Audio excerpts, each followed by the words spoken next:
안녕하십니까. 우리가 모의고사를 치셨을 텐데, 일단 작년에 또는 재작년에 데이터를 알려드리는 게 좋겠죠. 1회차 때는 항상 가장 낮은 점수가 나오는데 그게 어려워서가 아니라 진도별 모의고사인데 진도별 범위를 모르고 응시하신 분들이 대부분이었습니다. 아마 여기 계신 분들도 범위가 있었어? 그 강의 계획서에 다 써 있는데 그 범위를 또 모르시고 오신 분들이 대부분이죠. 그 다음부터 이제 정신 차리고 범위를 딱 보고, 그러니까 미리 공부하는 거지. 그 범위에 해당되는 걸 공부하고 나서 쳐야 더 의미가 있는 거죠. 물론 그럼에도 불구하고 나 지금 정신 없어, 그거 할 시간 없고 그냥 칠 거야, 이러시는 분들도 있습니다만, 어쨌든 제대로 이제 모의고사를 응시하려면 그렇게 공부를 미리 하고 그리고 시험 치르는 게 낫다. 그래서 1회차 때는 기존에 보면은 평균이 41점 정도 나왔습니다. 그 정도 나왔고, 그 다음에 1등이 한 76점 정도, 꼴찌는 정말 신기한 점수인데 10점. 이게 10개 중에 3개 맞았으니까 10점 맞죠. 그렇게 해서 10점부터 76점 정도, 그 정도가 이제 구성이 돼 있고, 평균은 40점 정도. 근데 1회차가 가장 낮은 점수가 나왔고, 그 뒤부터는 평균 대충 한 50점 정도 이후로 될 겁니다. 이제 그건 그때 가서 또 말씀드리겠습니다. 아무튼 범위가 있으니까 범위를 잘 보자. 그리고 작년, 재작년의 경우에도 제가 쭉 했죠.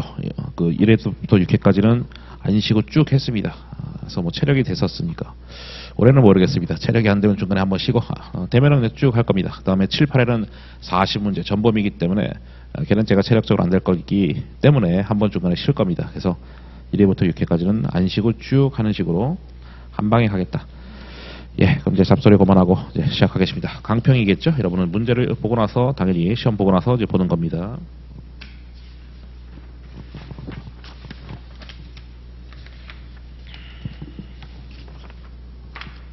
보겠습니다. 1번.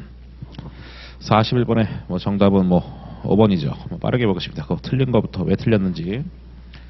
목적적합하고 부충실하게 표현된 정보의 유용성을 보강시키는 질적 특성. 비검적인데, 적이죠? 적시성. 비검적이. 앞글자 따서 다 기억해야 되겠죠. 그래서 틀린 겁니다.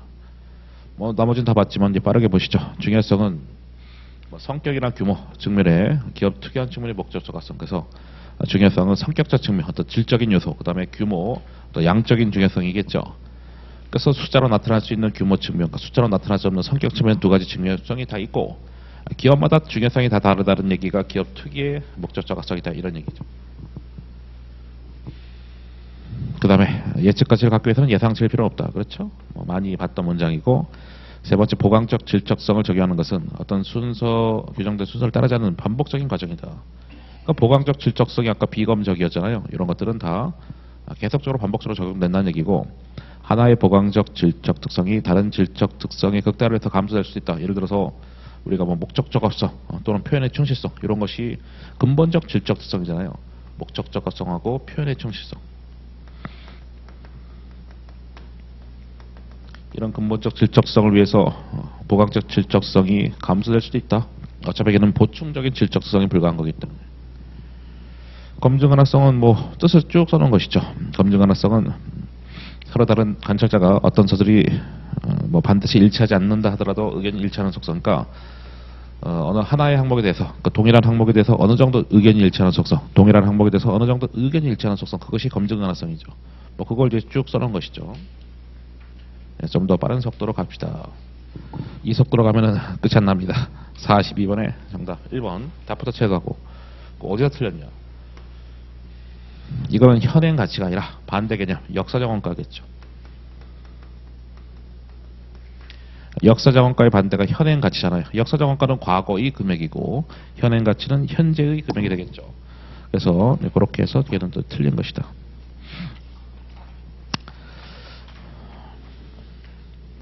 보시면 자산의 손상이나 손실부담 따라서 부채에 관련된 변동을 제외하고, 그러니까 특별한 경우를 제외하고는 가치 변동을 반영하지 않는 것, 그것이 역사적 원가, 현행 가치는 현재의 가치고, 그래서 역사적 원가로 바꿔 써야 된다. 부채의 현행 원가는 현행 원가, 자산 측면이 있고 부채 측면이 있는데, 자산 측면에서는 지금 동일한 자산을 구입하면 얼마냐 이거고, 부채 측면의 현행 원가는 지금 동일한 부채에 대해서 수취할 금액이 얼마냐 이거지. 거기서 또 거래 원가를 차감한다, 포함한다, 그것이 또 은근히 답이 될 확률이 높을 텐데, 틀린 것 중에서 이거는 돈을 받는 거니까, 그리고 거래원가 수수료 돈이 나가는 거니까 차감이 되겠죠. 이렇게 됐습니다. 사용가치하고 현행가치, 이행가치는요. 걔네들은 다 기업 투기의 과정, 걔네들은 전부 다 캐시플로우로 현재 가치한 거죠. 프레젠트 밸류, 현재 가치한 거죠. 자산 사용 시의 현재 가치 금액, 사용 가치고 부채를 갚을 때 현재 가치 금액, 이행 가치입니다. 그래서 둘 다 현재 가치 개념이기 때문에 이거는 기업이 산정한 금액인 거지 시장에서 결정되는 가격이 아니다. 기업마다 다 다른 것이다. 됐고, 그다음에 자산의 현행 원가. 아까 부채 현행 원가하면서 제가 했던 것이죠. 동일한 자산, 지금 동일한 자산에 대해서 지급할 금액이 얼마냐. 그런 다음에 거래 원가를 포함한 다음에 맞는 거고 차감한 다음에 틀린 거죠. 왜냐면 돈이 나가는 개념이기 때문에 거래 원가도 돈 나가는 거고 포함이 맞겠죠. 그래서 아까 부채 쪽에서는 차감인데 은근히 이런 데서 답이 된다고요. 그 다음에 자본은 뭐 일반적으로 플러스지만 마이너스 될 수도 있다. 당연하죠. 플러스 될 수도 있고 마이너스 될 수도 있고요. 그래서 개별 항목도 그렇고 전체 금액도 그렇고 플러스 마이너스가 다 가능하다 이겁니다. 43번 쭉 해서 우리 30문제니까 안 쉬고 한번 해보겠습니다. 43번 43번은 5번이 틀렸는데 어디가 틀린 것이냐. 거래원가가 있을 때 자산부채 공정가치 측정하기 위해서는 거래원가 조정한다. 조정한다는 얘기가 더하기 빼기 한다는 얘기인데 조정하지 아니한다라고 돼야 되겠죠. 우리가 거래원가를 조정하면 그때는 순공정가치가 되는 거죠. 순공정가치. 거래원가를 조정하지 않으면 거래원가를 더하기 빼기 하지 않으면 그냥 공정가치인 것이고 그리고 거래원가는 운송원가를 포함하지 않는다. 결국 공정가치에서는 운송원가는 차감이 되는데 거래원가는 차감이 되지 않는다는 거예요. 자산 측면에서 봤을 때는. 그래서 거래원가는 운송원가랑 별개다라는 것이고 어쨌든 운송원가는 공정가치에서는 차감이 되는 것이고 거래원가에서는 차감이 안 된다. 이렇게 보시면 되겠습니다. 이거는 관측 가능한 투입 변수는 최대화하고 관측이 안 되면 최소한다. 이것도 많이 나왔던 거죠. 틀리게 하면 최대 최소를 거꾸로 하는 것인데 이렇게 해야만 맞는 것이죠. 관찰해서 측정이 가능한 것이 관측 가능한 건데 그럼 당연히 최대화하는 것이고 관찰해서 측정이 안 되면 최소화해야 되겠죠. 그래야 신뢰성이 올라가겠죠. 2번 같은 거는 이제 무조건 맞는 문장만 나오는 거지. 비금융자산의 공정가치 측정할 때 비금융자산, 금융자산이 뭐 현금하고 각종 채권하고 주식이니까 나머지가 비금융자산이고 대표적으로 뭐 유무형자산 그런 건 최고 최선 사용할 다른 참여자한테 자산을 매도함으로써 경제 효익을 창출할 수 있는 시장 참여자의 능력을 고려하지 아니한다. 그렇게 될 수 없잖아. 이거 무조건 내봤자 맞는 문장. 당연히 시장 참여자의 그러한 능력을 다 고려하겠지. 나와봤자 맞는 문장이고 공정가치는 기업 투기 가치가 아니다. 그렇죠. 기업이 산정하는 게 아니라 시장에서 결정된 가격이잖아요. 모르는 놈들끼리 거래했을 때 그 가격. 제3자 간에 거래한 그 가격이 공정가치니까 이건 시장에서 결정된 가격이다.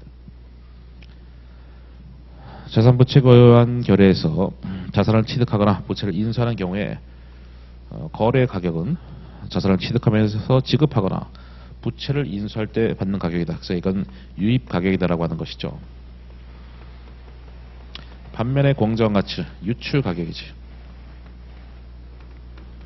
유출 가격.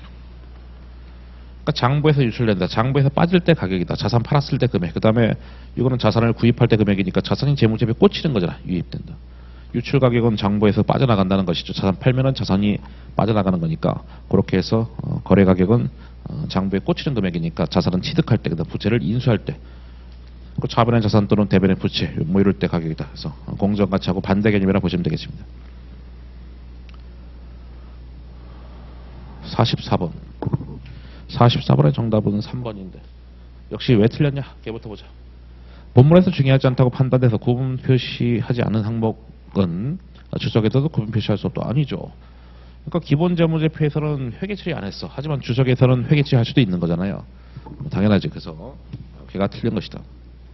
현금으로 정보를 제외하고는 발생주의. 맞죠? 우리 회계는 발생주의가 원칙인데 유일하게 현금으로 표만 현금주의. 그러나 자산부채 수익 비용 상기하지 아니한다. 맞죠? 우리 총액으로 하는 게 원칙이니까. 네 번째, 역시 달리 허용하거나 요구하는 경우를 제외하고는 그 특별한 것을 제외하고는 모든 금액은 전기하고 비교 공시한다. 맞죠? 결국 기본 재무제표 네 가지 말하는 거지. 기본 재무제표 숫자가 박혀 있는 재무상태표, 포괄 IS, 그다음에 현금흐름표, 자본변동표는 다 비교 공식. 근데 목적 적합하다면은 서술형 정보, 다시 말하면 주석도 비교 정보가 될 수도 있다는 얘기죠. 그러니까 주석도 중요하면 전기 단기 비교해서 표시해라 이겁니다. 어쨌든 기본 재무제표 무조건 비교 공시하는 거고 전기 단기 주석도 때에 따라서 그렇게 할 수도 있어. 재고자산 평가충당금, 대손충당금, 자산 차감인 거죠. 순액으로 하는 거 가능하다. 순액으로 하는 거 가능하고 순액으로 한다 하더라도 상계 표시는 아니다라는 것이죠. 너무나 출제가 많이 됐던 거죠. 맞는 문장, 틀린 문장 많이 출제된 것이죠. 순액으로 한다는 얘기는 매출채권하고 대손충당금 퉁쳐가지고 상계하는 것도 가능하다. 퉁치는 거. 그러니까 매출채권 뭐 이런 얘기지. 매출채권 만약에 옆에 대손충당금 괄호 열고 뭐 10, 뭐 이렇게 하면 이제 총액인 거고, 아니면 퉁쳐가지고 매출채권 90도 가능하다. 둘 다 가능하다는 거예요. 다만 이렇게 했다 하더라도 그것은 상계 개념이 아니다. 왜냐면 우리가 말하는 상계는 이거잖아. 자산부채 퉁치고 수익비용 퉁치고, 이건 자산 차감이기 때문에, 대손충당금 자산 차감이기 때문에 이렇게 한다 하더라도 그건 상계 개념이 아니다, 이런 얘기죠. 그러니까 순액으로 하는 거 가능하다 맞고, 순액으로 한다 하더라도 상계 표시 아니다. 너무나 출제가 많이 됐던 거예요. 45번.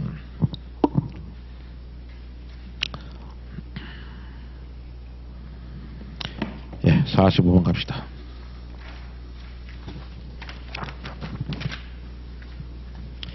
뭐 45번의 정답은 2번인데 2번 왜 틀렸냐? 장기 차입 약속을 위반했어. 대여자가 대표적으로 은행이겠죠. 당장 갚아라. 그게 됩니까? 당장 갚아라? 유동부채가 되는 거지. 야, 가운데 거 왜 안 읽었냐? 이거 필요 없으니까. 우리가 말하는 유동, 비동 전부 다 보고기간 말 기준, 보고기간 말 기준으로 유동, 비동 판단하기 때문에 보고기간 이후에 어떤 약정을 했대. 닥쳐라. 이거 필요 없는 거예요. 읽을 필요가 없다고. 당장 갚아라. 그럼 유동부채 되는 거지. 그 다음에 이연법에서 자산부채는 비유동이다. 맞죠? 유동이 아니다. 비유동이다. 맞죠? 이것도 은근히 출제가 많이 됐었다. 유동하면 틀린 것이고 비유동하면 맞는 것이죠.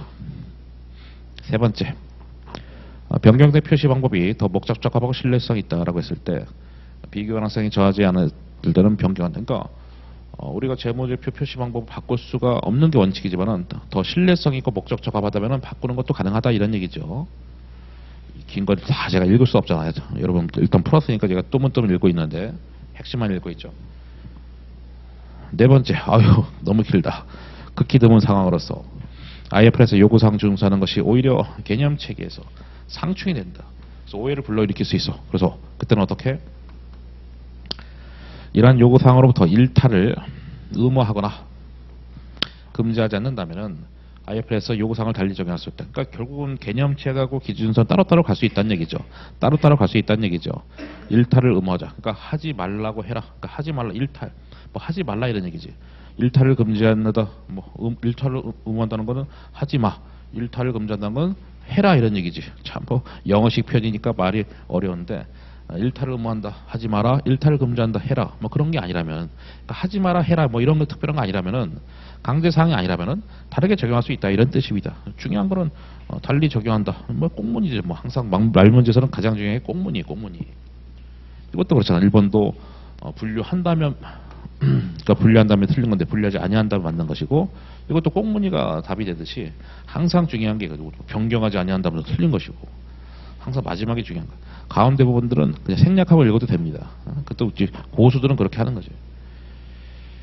그 다음에 보고기한 말 이후에 적어도 12개월 이상 부채를 차원하거나 연장할 걸로 기대하고 있고, 그런 재량권이 있어. 그런 비유동 연장할 거라고, 연장할 수 있는 권리가 있고 연장을 하려고 해.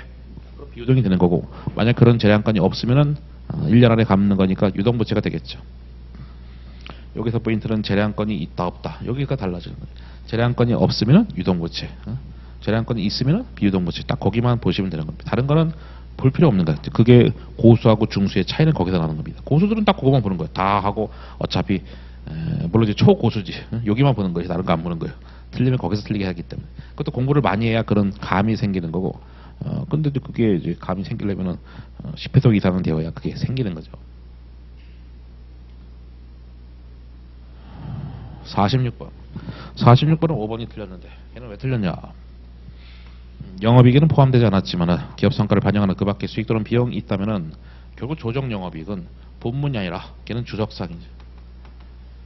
그러니까 조정 영업이익을 주석에다 표시할 수 있다, 이런 얘기잖아요. 조정 영업이익이 뭐냐? 우리가 외부에 공시하는 영업이익이 만약에 1000억인데 자체적으로 파악한 영업이익이 마이너스 5000억이 될 수도 있다, 이겁니다. 따로따로 가겠다는 겁니다. 우리들이 그것이 필요하다면 그렇게 따로따로 가겠다는 겁니다. 어쨌든 걔는 주석으로 보고 하는 것이고요.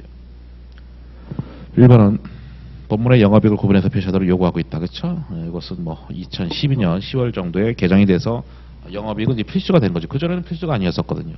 그 당시에는 기출이 많이 됐지만 지금은 이슈가 아니지. 10년 이상 지났기 때문에. 아무튼 그 당시에는 출제가 많이 됐었다. 비용을 기능별 분류하는 것이 우리가 알고 있는 그 손익계산서죠. 매출, 매출원가, 판가비. 그렇게 쓰지라. 매출, 매출원가, 판가비 빼라. 그게 기능별 분류인 것이죠. 금융회사처럼 어떤 영업의 특수성이 있어. 그럼 매출원가 구분이 어렵기 때문에 그럼 걔네들은 영업 측에서 영업 비용을 차감하는 식으로 재무제표를 표시하거든요. 금융회사 같은 애들은. 그다음에 영업이익의 어떤 산정 내역은 본문이라에 또는 주적에다가 이제 공시한다. 맞습니다. 본문에 해도 되고 주적에다가 해도 되고 영업이익의 과정들을 그렇게 둘 다 가능하다. 47번. 그래서 오늘 뭐 1회차는 그래도 이제 말 문제가 많기 때문에 뭐 토픽 자체가 그렇기 때문에 우리가 이제 재책 기준으로 쭉 이제 범위를 제가 다 쪼개서 이제 강의 기획서 써놨는데 1회차가 시간상으로 제일 간체했지. 말 문제가 많아서. 근데 2회차부터는 이제 계산이 대부분이기 때문에 시간이 빠듯할 겁니다. 30문제 45분 예, 빠듯할 겁니다. 아무튼 보시죠. 정답 2번.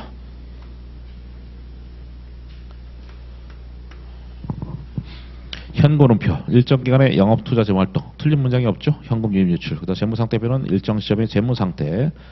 세 번째는 뭐 경영성과 이런 거는 당연히 IS죠. 포괄손익계산서. 포괄 IS. 자본 변동표는 일정 기간의 자본의 변동에 관한 표죠. 일정 기간의 자본의 변동에 관한 표니까 틀렸고. 네 번째 재무제표 작성과 표시 이런 거는 주주한테 있다? 아니죠. 이거는 당연히 경영자한테 있다. 그러니까 재무제표 작성 표시 결국 경영자가 재무제표 작성하는 겁니다. 물론 실제로는 회계팀이 작성하겠지만 어쨌든 확실한 건 회사가 작성한다고. 회사가 작성하는 것이고 공인회사의 회계감사를 받는 건데 반드시가 아니라 일정 규모 이상이 됐을 때만 받는 거예요. 그 일정 규모는 우리가 아실 필요 없습니다. 하여튼 규모 큰 애들만 회계감사를 받는 거예요. 두 번째가 틀렸고 그 다음에 당기순손익에다가 기타포가 들어간 것이 총포가손익인데 이거 모르는 사람 어디 있어. 당연히 맞죠. 48번. 48번의 정답은 2번입니다. 당기순손익 이후에 포함되는 것은 기타포가손익 말하는 거죠. 기타포가손익. 당기순손익 더하기 기타포가손익이 총포가손익인데 체크해놓고 봅시다. 이거 뭐 설명할 게 없잖아요. 이거 뭐 두 번째가 FB, OCI 금융자산 평가손익이고 세 번째는 우리가 공부하지 않는 해외사업장 환산손익이고 그 다음에 뭐 미음 봤었죠. 재측정 요소 이제 퇴직급여 쪽이고 1번하고 3번은 당기손익이죠. 기타포가손익이 아니라 당기손익이다. 뭐 리얼은 뭐 비용인 거 아시고 기억은 수익이다. 기억이 그거잖아. FBP야. 금융자산 쪽 평가이익 수익이고요. 리얼은 당연히 비용이 되겠고 그 다음에 뭐 비읍은 세후 중단 영업손익해서 이거는 중단 사업부 있을 때 표시하는 거지. 중단 사업부가 있을 때. 중단 사업부가 있을 때 있는 경우에 어떻게? 뭐 이렇게 계속 영업손익 더하기 중단 영업손익 해서 당기순손익 이렇게 하는 거죠. 그러니까 계속 사업부에 대한 당기순손익이 여기고 중단 사업부에 대한 당기순손익이 여기고 이거는 우리 회사 전체의 당기순손익 이렇게 해서 다 싹 다 세후죠. 다 세후 이 자체가. 이건 당연히 기타포가손익이 아닌 것이죠. 그래서 중단 사업부에 대한 당기순손익이다. 예, 또 필기할 시간을 드려요.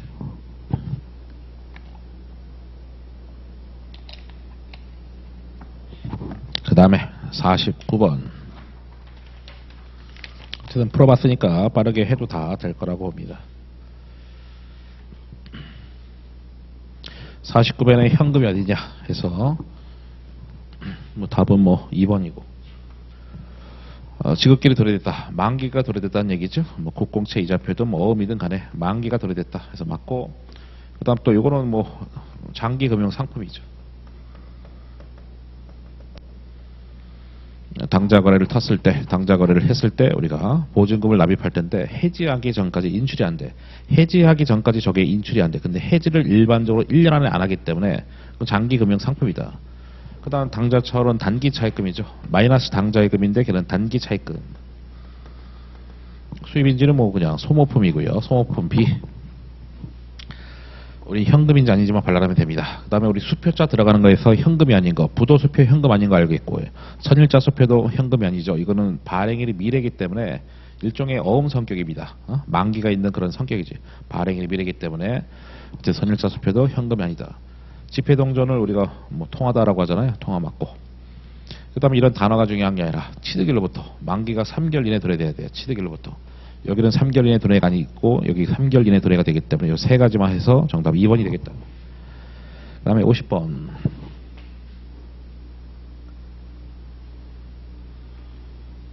횡령금액. 그건 이제 풀이를 보면서 하시죠. 그게 더 빠를 테니까.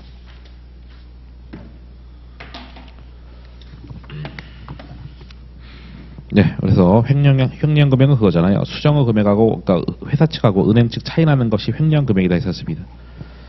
그래서 거기 주어진 것이 10만 6천 원과 7만 원은 수정 전 금액입니다.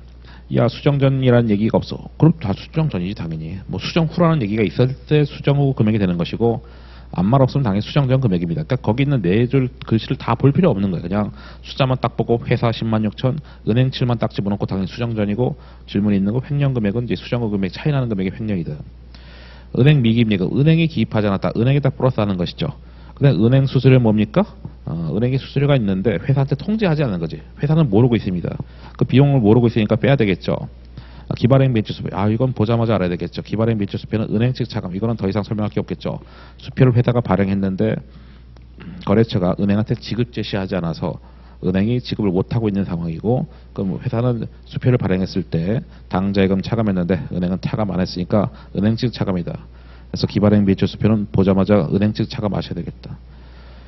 그 다음에 미통지 입금 역시 회사한테 통지하지 않았다. 은행이 회사한테 통지하지 않은 겁니다. 상황적으로 뭐 이런 거지. 은행이 거래처한테 뭐 당자예금 받아가지고 차번에 당자금 늘려놨는데 그걸 회사한테 통지하지 않은 겁니다. 은행이 회사한테. 그래서 회사는 모르고 있다. 그럼 플러스 시키면 되겠죠. 그러니까 이렇게 단어식으로 나오는 것이 요즘에는 잘 안 나오는데 어렵게 내면은 이렇게 단어식으로 내는 거야. 그럼 짜증 나는 거지. 문장으로 내면 그래도 내가 상황이라도 할 텐데 단어가 딱 나오면은 야 무슨 상황이야 이렇게 되는 거야. 그래서 더 어려운 문제입니다. 이렇게 낼 수 있는 겁니다. 타사 발행 수표인데 관세에서 차감시켰다. 누가? 관세에서 차감시켰으니까 당연히 은행이 삽질했다는 것이죠. 은행이. 그래서 은행이 삽질해서 당자예금을 뺐는데 빼지 말아야 되는 거니까 다시 플러스 시켜야 되겠죠. 은행 측 오류가 되는 겁니다. 우리가 꼭 알아야 되는 것이 기발행 민출수표는 뭡니까? 은행 측 마이너스고 기발행 민출수표. 그 다음에 또 여기 없지만 이제 부도수표. 자주 나오는 세 가지가 있죠. 이거는 이제 회사 측 마이너스. 이건 회사 측 마이너스죠. 보자마자 그다음 출시모음. 요 세 가지는 이제 보자마자 출시모음. 그러니까 회사 측 플러스가 되겠죠. 부도음 상황이죠. 회사가 수표를 받아가지고 당자예금 늘렸어. 근데 그 당자예금 그 수표가 부도났대. 그럼 다시 차감시켜야 되겠죠. 출시모음 상황이 이거잖아요. 회사가 은행한테 우리 어음 대금 좀 대신 받아줘. 은행이 거래처에서 어음 대금 받았어. 그래서 은행은 어음 대금 받아서 당자금 늘려놨는데 은행이 회사한테 통지하지 않은 거야. 통지하지 않은 상황. 그게 출시모음의 상황. 회사가 모르니까 플러스 있어. 요 세 가지는 보자마자 단어 보자마자 부도, 뭐 출시, 뭐 기발행, 민출, 인출 요 세 가지 단어만 보자마자 어느 측 더하기 빼기인지를 해야 된다. 그래서 차이나는 금액은 횡령금액 5번이 되겠고요. 이제 51번 갑니다. 10 플러스니까 저 풀이 보면서 하겠습니다. 지금 해설 같이 보면서 하고 있죠. 기발행 빈출 수표 금액을 하나 빵꾸 뚫어놓고 물어봤습니다. 역시 은행 측하고 회사 측이 먼저 주어졌습니다. 주어졌죠? 2만 17,000원. 그 다음에 회사에 반영이 되지 않는 금액이기 때문에 회사 측에다 조정하는 거지. 예금 이자인데 이건 이자 수익이니까 뭐 플러스. 만약 이자 비용이었으면 마이너스겠죠. 그다음 부도수표는 방금도 얘기했지만 회사 측 마이너스. 그 다음에 또 마지막 건 뭐 착각했다. 뭐 삽질이죠. 그렇죠? 은행이 착각했으니까 은행 측 오류인데 우리 집 관세 쪽이고요. 합격은 다른 회사죠. 다른 회사 수표를 발행한 겁니다. 다른 회사에서 뺐었어야 되는데 우리 회사에서 뺀 거잖아요. 그러니까 다시 더하기가 돼야 되겠죠. 물론 은행 측에 삽질했으니까 은행 측에서 플러스 시키는 겁니다. 아니 수표를 발행하는 것이 대변의 당자예금이니까. 그 다음 기발행 빈출 수표는 당연히 은행 측 마이너스니까 그렇게 해서 조정 후를 갖게 해서 한 다음에 풀면은 빵꾸난 금액이 많아 이렇게 되겠죠. 조정 후가 같다는 걸 활용하는 것이죠. 52번. 역시 이번엔 수정 전 금액을 물어봤습니다. 수정 전 금액을 물어봤어. 은행 측 있고 은행 측 4만 원이다라고 줘졌고요. 질문은 뭐 쭉 해봐서 하시지만은 회사 측 수정 전 금액을 물어보는 겁니다. 그래서 쭉 5가지가 있는데 첫 번째, 거래처에서 은행에 직접 입금했다, 통지하지 않았다. 이게 미통지 입금이죠. 미통지 입금이다. 물론 미통지 입금의 대표적인 하나 예시가 추심험이 되는 거고요. 그래서 회사 측 플러스가 된다. 그 다음에 두 번째, 이자수익이 있는데 은행은 회사한테 통지하지 않았대. 이자수익 회사가 모르고 있으니까 회사 쪽 플러스 하면 되겠고요. 세 번째는 부도 보자마자 뭡니까? 부도수표. 부도수표는 회사 측 마이너스. 네 번째, 수수료 발생했는데 역시 회사가 통지 못 받았다 이거잖아요. 그럼 이제 뺏는 것이죠. 그래서 회사 측 마이너스. 은행이 기입하지 않았다. 그것이 미기입 예금이고 은행 측 플러스해서 조정 후 갖게 해서 조정 전 찾으시면 정답은 4번. 그 다음에 53번 가겠습니다. 예, 53번으로 갑시다. 우리가 대손상각비 같은 말이 손상차손이고 대손충당금 같은 말이 손실충당금이죠. 이렇게 하는 것을 우리가 연령분석법 이렇게 하는 거예요. 연령분석법. 연령분석법. 그래서 받을 돈이 이만큼인데 돈을 이만큼 떼어먹힐 것 같다라는 것이죠. 다 곱하는 거지 이렇게. 다 곱해. 이만큼 떼어먹힐 것 같다. 그래서 다 계산한 다음에 그런 다음에 더해. 그것이 결산 시 대손충당금이죠. 이게 X1년 말의 대손충당금. 그래서 쭉 계산하면은 걔가 얼마냐? 96,000원? 그러니까 100만 원 곱하기 1% 더하기 40만 원 곱하기 4% 더하기 20만 원 곱하기 20% 더하기 10만 원 곱하기 30% 하면은 우리는 결산 시에 96,000원 못 받을 것 같다. 그럼 얘가 꽂혀야 돼. 근데 지금 현재 대변 잔액에 현재 2만 원이 있다. 그리고 지금 대손충당금이 지금 현재 잔액으로 분기한 게 아니라 2만 원이 있는 상황에서 결산 시에 96,000원 되려면은 이 차이만큼 더 설정한 거지. 대손 상각비 76,000원 결산 시. 그래놓고 대손 상각비 물어봤으면 76,000원 되는 거고, 만약에 X1년 말에 대손 충당금 물어봤어. 그럼 얼마입니까? 96,000원 정도 되는 거지. 그러니까 대손 충당금을 물어볼 확률이 높지가 않은 게 그러면 썰렁하거든요. 이 분계 상황을 몰라도 되는 거기 때문에. 물론 또 의표를 찔러가지고 야 대손 충당 얼마냐면은 96,000원 되는데 또 틀릴 사람은 있겠죠. 어쨌든 대손 상각비 물어보면은 76,000원, 대손 충당금 하면은 96,000원. 54번. 그래서 받을 돈이 기초가 전기만이겠죠. 26,000원인데 이만큼밖에 못 받을 것 같다. 그럼 이 1,500원의 의미가 뭐냐고. 그것이 대손 충당금이죠. 그게 채권 대비 못 받을 거로 예상되는 금액이고, 이것도 마찬가지. 이 차이 금액이 우리가 떼어먹힐 금액이 예상되는 금액입니다. 그럼 전기말에 대손 충당금이 1,500 있는데 단기말에 3,500 돼야 돼. 그럼 분기상으로 똑같죠. 뭐 단기말에 2,000원만큼 더 설정. 대손 상각비 2,000, 대손 충당금 2,000입니다. 그래서 대손 상각비를 보통 물어보죠. 2,000 해서 정답은 1번이 되는 겁니다. 역시나 X1년 말에 대손 충당금 물어보게 되면은 그때는 3,500인데 좀 썰렁하죠. 그래서 웬만하면 대손 충당금 쪽은 대손 상각비를 물어보는 겁니다. 그러니까 이 표를 해석하는 게 포인트였던 거죠. 채권 대비 못 받을 거 예상되는 금액 해가 대손 충당금이라고. 할인효과 중요하지 않다는 얘기 뭐요? 현재가치 그런 거 신경 쓰지 마라. 이거 현재가치 신경 쓰지 마라. 그 다음에 55번. 예, 어음 할인 쪽 쭉 한번 정리를 해야 될 텐데, 여기다가 뭐 하죠. 뭐 무이자부하고 이자부 요 문제 갖고 낼 수 있는 거를 다 정리해 보겠습니다. 어음 할인은 맨날 재고요건 충족. 그게 뭡니까? 매각거래지. 매각거래. 재고요건 충족까지 못한다. 그럼 차익거래잖아요. 지금까지 기출 보면 맨날 매각거래만 나와. 그럼 매각거래 어떻게 되는지 차익거래 어떻게 되는지 하여튼 요거 갖고 다 해보겠습니다. 4월 1일날 어음을 수치화했다. 만기는 이렇게 되겠고요. 7월 1일날 어음 할인했다. 일단 날짜 3개부터 체크. 쭉 해서 날짜 3개 체크. 4월 1일이 이게 어음 수치. 이 질문에 상관없이 다 풀겠습니다. 어음 발행일 같은 말이지. 어음을 준 놈은 발행일이고 어음 받은 놈은 수칠이 되는 거지. 그 다음에 7월 1일 있는 거지. 7월 1일. 그리고 마지막에 7월 30. 한 달. 여기가 어음 만기일이고요. 그리고 여기 할인일이다. 할인. 우리 지금 여기 있는 것이죠. 여기는 3개월이고. 그 날짜 3개를 체크하고 그다음에 뭐 자연스럽게 하는 거지. 우리가 익숙한 이자부엄부터 합시다. 우리는 이자부엄이 더 익숙하잖아요.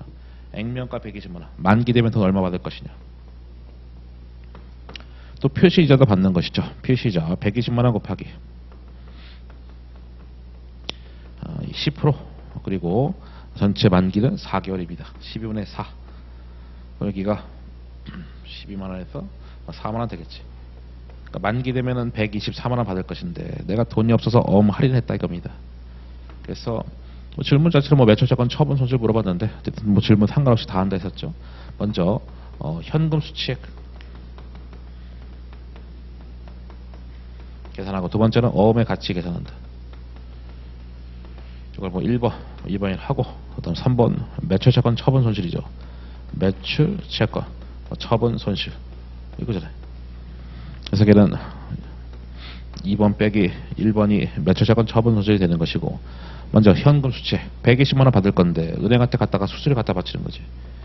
124만 원 곱하기 몇 프로? 그게 할인율 12%. 그게 수수료율이잖아요. 다만 이건 1년치이기 때문에 한 달치 우리가 땡겨 쓴 거 아니겠습니까? 은행한테 한 달치 수수료 주는 거지. 이게 할인료.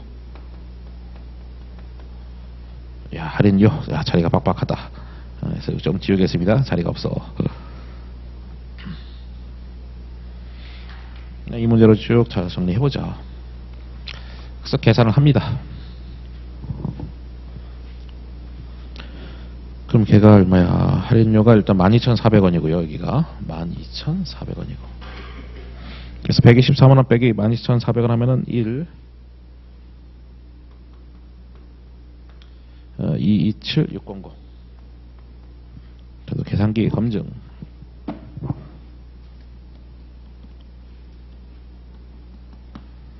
127600. 예, 거기까지 됐죠. 그다음 어음의 가치는 앞으로 전진. 처음에는 120만 원. 그래서 표시이자만큼 어음의 가치가 커지잖아요. 120만 원 더하기 120만 원 곱하기 표시이자는 10%. 그리고 3개월치.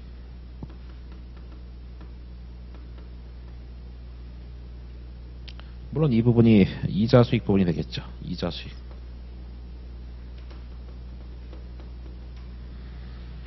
거기가 3만 원인가? 네, 3만 원. 그래서 여기까지가 이제 123만 원. 그래서 123만 원과 1, 2, 7, 600 빼면은 2,400원. 이거하고 다 정리 안 됐었죠. 그래서 분기도 한번 해볼까요? CF 참고. 현금. 어차피 뭐 할인은 이자부, 무이자부 해서 숫자 빼고 그대로 나오는 거기 때문에 재고요건 충족하니까 매출채권 제거한 거죠. 그래서 그 다음에 여기가 이자 수익. 매출채권 여기 있는 120만 원 날라가고 이자 수익 뭐 분계 뭐 필요 없지만 그냥 해본 거죠. 전체 다 정리하는 거지. 현금 받은 거는 여기 있는 127600. 뭐 대차 차익이 매출, 뭐 채권, 뭐 처분, 뭐 손실해서 아까 구했던 2,400원 뭐 이런 상황인 거죠. 낼 수 있는 게 상황은 어차피 한 가지지만 낼 수 있는 건 굉장히 많았죠. 첫 번째 현금 수치가 얼마냐. 이것도 당연히 시험 문제 퀘스천. 그리고 매출채권 처분 손실 제일 잘 나오는 거죠. 그 다음에 여기 있는 할인료 딱 한 번 나온 적이 있었죠. 야, 할인료 얼마냐? 걔도 나온 적이 있어. 퀘스천. 걔도 나온 적이 있었고. 그리고 또 당기손익에 미치는 영향. 이것도 한 번 나온 적이 있죠. 최근에 당기손익에 미치는 영향. 물론 제 책에 다 있었던 거고 계속 안 나오다가 아유 언젠간 나오겠지 했는데 최근에 나왔잖아. 최근에 관세사 쪽에서 당기손익에 미치는 영향. 그래서 제가 요령을 알려드렸는데 꼭 문의하시면 된다고. 현금 수책 빼기 여기 있는 1, 2, 7, 600 빼기 액면가. 액면가입니다. 이건 액면가. 그럼 27, 600. 야, 이게 어디서 나온 숫자입니까? 뭐 야매지 뭐 어디서 나와? 야매지.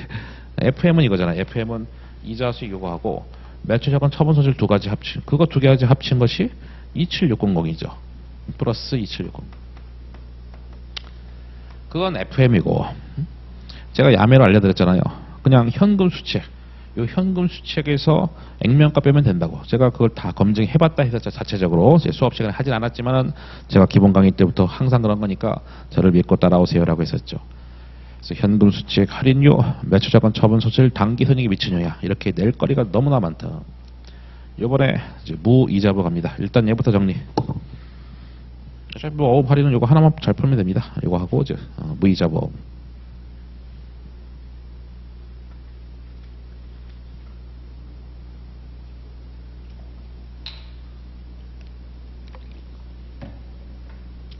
야, 그럼 제거 요건 충족하지 못하면 어디가 달라지냐? 분개할 때 계정 과목이 달라지는 거죠. 여기가 제거 요건 충족하지 못하면 차익거래이기 때문에 그럼 여기가 단기 차익금 되는 거고. 여기가 뭡니까? 이자 비용이 되는 거죠. 숫자는 다 똑같고. 그럼 그들은 제거 요건 충족하지 못했으니까 이자 비용을 물어봤겠죠. 이자 비용. 매출 자금 처분 손실이 아니라. 그 단어만 달라지는 거예요. 계정 과목만. 이번에 이제 무이자부 갑니다. 무이자부는 더 쉬운 거죠. 이렇게 해서 이제 좀 수정을 하겠습니다.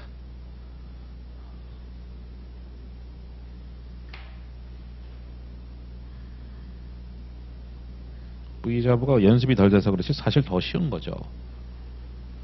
대체로 시험은 뭐 이자부에서 나오고요. 하지만 가끔씩 이제 무이자부도 나온다.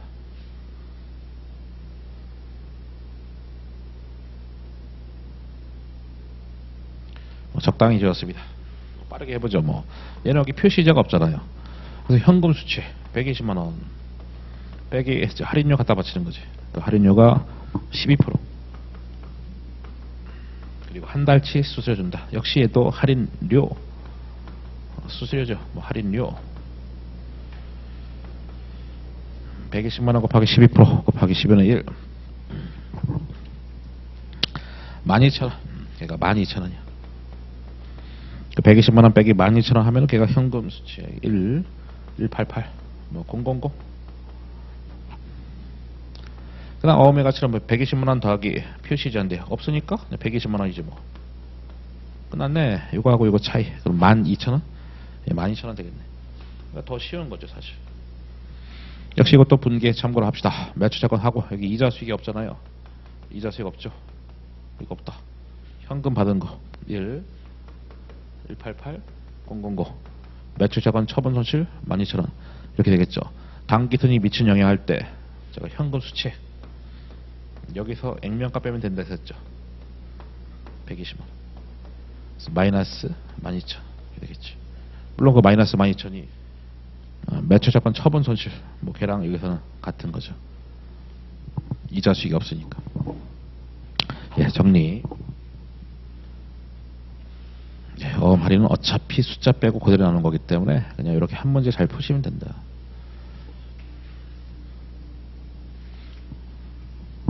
가시죠. 다음 문제.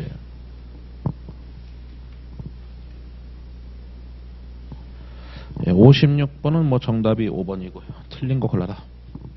5번부터 봅시다. 거래 가격이 수익 금액이죠. 고객한테 약속한 재화 용역 이전하고 대가로 기업이 받을 거래를 갖게 된 걸로 예상되는 금액. 뭐 아직까지 맞네. 하지만 제3자를 대신해서 회수한 금액은 거래 가격에 포함이 안 되죠. 거래 가격이 지금 매출 수익인 거잖아요. 우리 뭐 관세사 쪽에서 뭐 배웠잖아요. 이런 것들. 부가가치세, 예수금에서 그거는 매출액에 포함이 안 되는 것이죠. 그래서 매출세 이런 것은 당연히 포함이 안 되잖아요.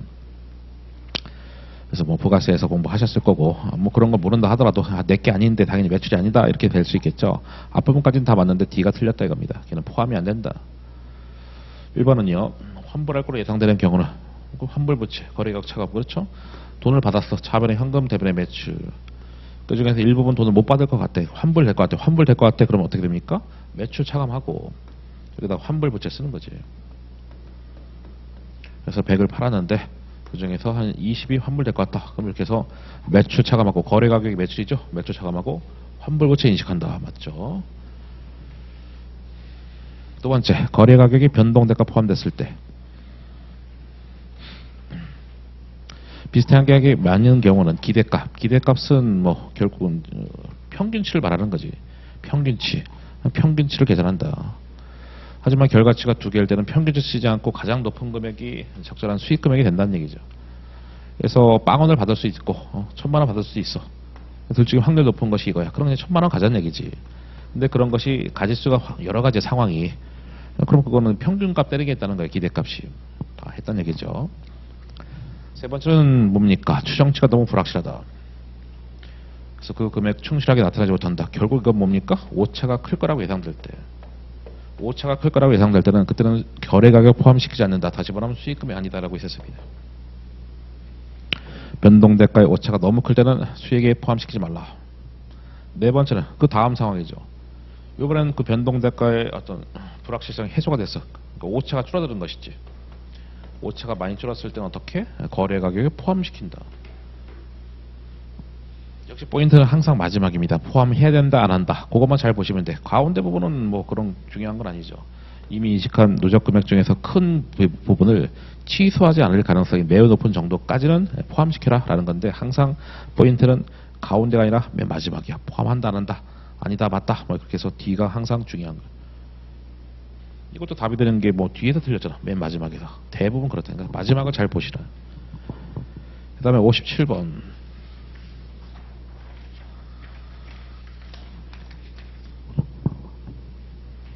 말 문제가 많아서 뭐 금방금방 하죠. 틀린 것을 골라라. 그래서 3번이 틀렸다 됐는데, 고객한테 지급할 대가. 야, 우리가 재화 이용해 고객한테 팔았는데 돈을 받아야 되는데 왜 지급하냐. 그러니까 반대 상황인 거지. 그러니까 상황이 이거잖아요. 세 번째는. 어디다 필기하지? 여기다가. 이 기업이 있고 고객이 있는데, 우리가 이런 상황이죠. 현금을 수취하는 그 상황이 아니라, 그 상황이 아니라 현금을 지급하는 요 상황인 거잖아. 뭔가를 받고 지급했냐 아니면 아무것도 안 받고 지급했냐 그런 것인데, 아무것도 안 받고 지급했으면 이거는 리베이트로 봐서 매출 차감이 되는 것이고, 무언가를 받고 지급했으면 정상거래로 봐서 뭐 처리하겠다 이런 것이죠. 그럼 3번은 뭐라 되어 있습니까? 고객한테 지급할 대가가 기업한테 이전하는, 그러니까 기업한테 제공하는 구별된 재화 용역의 대가로 지급하는 것이 아니라면, 다시 말하면 아무것도 안 받고 지급했어. 그런 거 어떻게 됩니까? 그건 매출 차감이죠. 그러니까 수익 차감이라고. 왜냐하면 리베이트이기 때문에. 그때는 리베이트로 본다 했었습니다. 이거는 재화 용역에 대한 대가로 지급하는 것이 맞다고 하면은 그럼 요거 문장이 맞았던 거지. 근데 그게 아니었기 때문에, 그러니까 무언가를 안 받고 돈을 지급했기 때문에 리베이트로 봐서 매출 차감이고, 근데 그것이 맞다면, 고객한테 재화 용역을 대가로 지급하는 것이 맞다면 그들은 구매한 경우와 같은 방법, 일반적인 거래로 봐서 뭐 지급 수수료 뭐 이런 식으로 처리한다는 얘기죠. 그러니까 여기냐 여기 아니냐 거기에 따라서 여기가 달라지는 것이, D가 공문이가 수익 차감해야 맞는 것이다. 환불부채는 추정한 거잖아요. 돈이 얼마나 갈지 추정하는 거기 때문에 당연히 추정하는 것들은 항상 매년 재검토. 맞죠? 두 번째, 고객이 현금의 대가로 대가를 약속한 계약의 경우에는 거래 가격을 산정하기 위해서 제공받은 비현금 대가의 공정가치 측정한다. 이거 제가 기본 강의 때부터 어떻게 예를 들었었냐? 재화 용역을 교환하는 케이스, 재화 용역을 교환하는 케이스로 예를 들었었죠. 그럼 그때는 원칙이 뭡니까? 제공받은 비현금 대가, 받은 재화 용역의 공정가치로 매출을 측정하고, 만약에 그것이 신뢰성이 떨어진다, 추정이 잘 안 돼, 그럼 반대로 뭡니까? 약속한이 뭐 제공한이죠. 뭐 제공한 재화 용역의 공정가치, 개별 판매 가격의 공정가치죠. 그런 식으로 해서 측정한다. 정리하면은, 예를 들어서 이 상황이 비현금 대가를 주고받은 그 케이스니까 재화 용역을 교환하는 그런 케이스일 때 받은 재화 용역의 공정가치 수익을 측정하고, 그거 신뢰성 떨어지면 그때는 제공한 재화 용역의 공정가치로 매출 측정해라, 수익을 측정해라 이런 얘기 있었죠. 네 번째, 거래가격 선정할 때 수익금액이겠죠. 계약 당사자 간에 명시적으로나 묵시적으로 합의한 지급 시기 때문에 유의적인 금융효익이 고객한테 제공되는 경우에는 화폐 시간가치에 미친 영향을 반영해서 약속대가 조정한다는 얘기가 뭡니까? 예를 들어서 장기 할부 판매죠. 장기 할부 판매. 뭐 이거잖아. 이때 재화를 인도했고 현재 1년 뒤, 2년 뒤, 3년 뒤 돈을 100씩 받아. 우리는 장기성 채권 채무 현재 가치 하는 거니까 쭉 당겨가지고 뭐 240이 나오면은 매출 240이야 이런 얘기지. 수익 금액을 조정한다는 게 이거잖아요. 그래서 지급 시기 때문에 금융효익 어떤 이자 요소가 포함된다 했을 때는 화폐 시간 가치에 미친 영향, 그러니까 현재 가치에서 약속된 대가, 300 말고 240으로 수익을 조정해라 이런 얘기죠.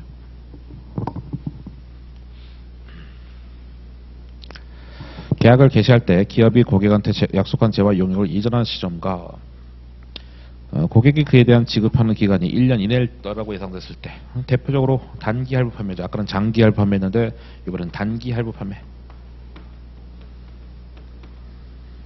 그때는 유의적인 금융요소 영향을 반영해서 약속된 대가를 조정하지 않는다. 실무적인 간편법. 그러니까 여기서부터 여기까지 기간이 3년이 아니라 뭐 6개월이야. 그러면 명목상의 금액 인도 시점, 재와 인도 기준이기 때문에 이 300을 그냥 한 방에 인식해라 그지. 아까는 현재 가치에서 240 이렇게 인식했는데 야 인도 시점부터 최종 할부까지 기간이 1년이 안 넘어가. 그럼 단기 할부 판매야? 그럼 그냥 인도 시점에 한 방에 현재 가치 하지 말고 300. 뭐 그것이 대가를 조정하지 않는다는 실무적 간편법을 말하는 거죠. 그래서 4번은 장기 할부 판매 예시고 5번은 단기 할부 판매가 예시다. 58번.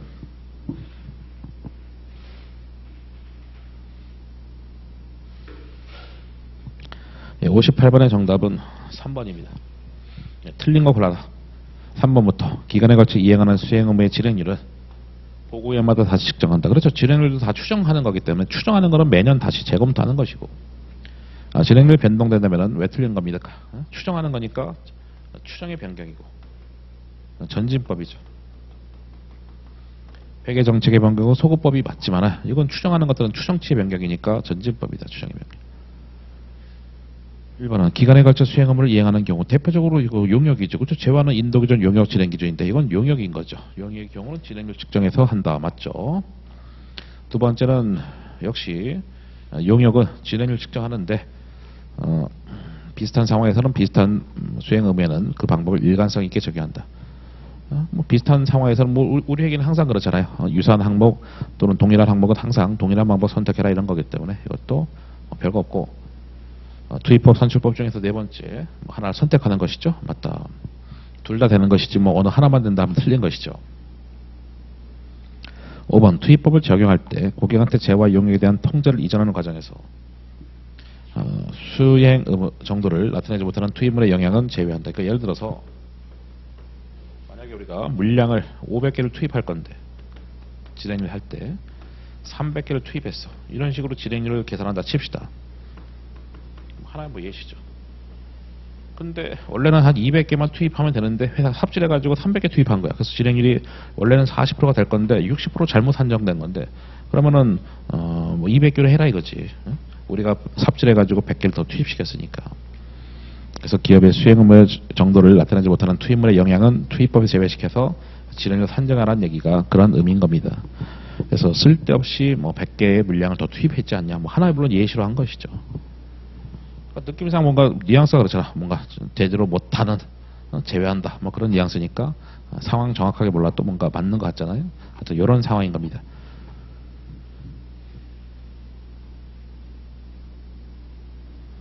(59번) 틀린 걸 골라봐라. 1번이 틀렸는데 이거는 계약자산해야 맞는 거지. 우리가 계약자산하고 수취채권을 잘 구분해야 되겠죠. 계약자산하고 수취채권은 그러니까 재와 용역을 제공했고 재와 또는 용역을 제공했고 그리고 청구 전, 돈 달라고 하기 전이지. 그러니까 뭐 물건을 팔았다. 그러니까 재화도 제공했고 서비스 제공했는데 아직 돈 달라고 세금 깨서 발급하기 전이다. 이게 실무상. 청구 전은 세금 깨서 발급하기 전인 거지. 수취채권은 아니죠.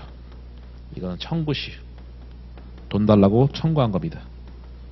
청구 시 그러니까 세금 깨서서 발급한 거지. 돈 달라고.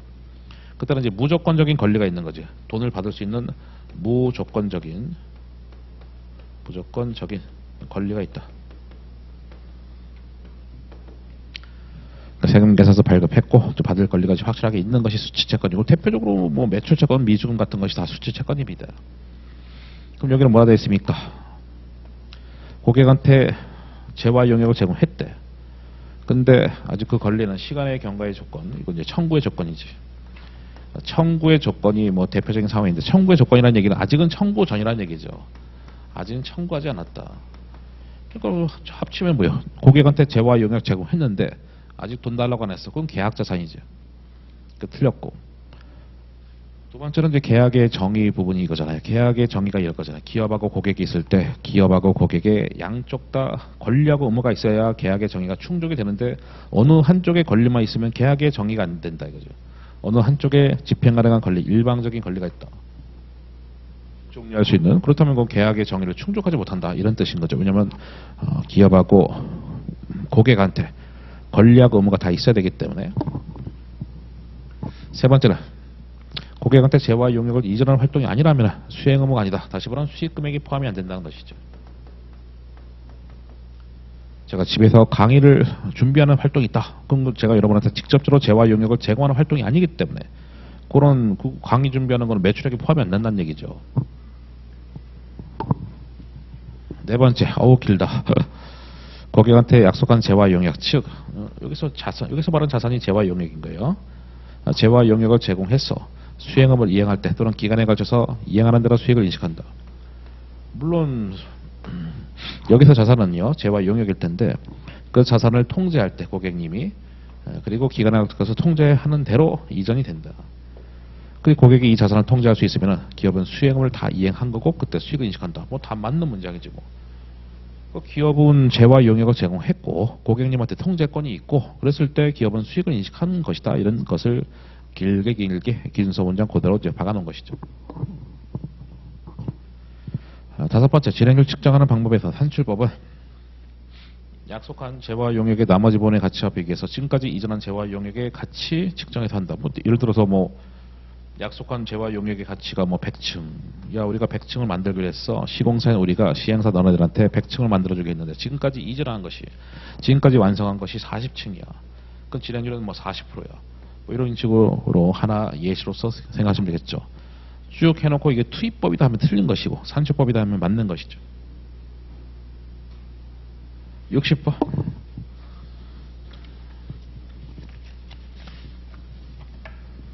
예, 60번입니다. 쭉 가시죠. 뭐. 장기 할부 판매가 되겠죠. 판매 시 돈 받았고 또 쪼개서 받았다. 그래서 350을 받았다는 얘기인데 이거죠. X1년 초 1년 말.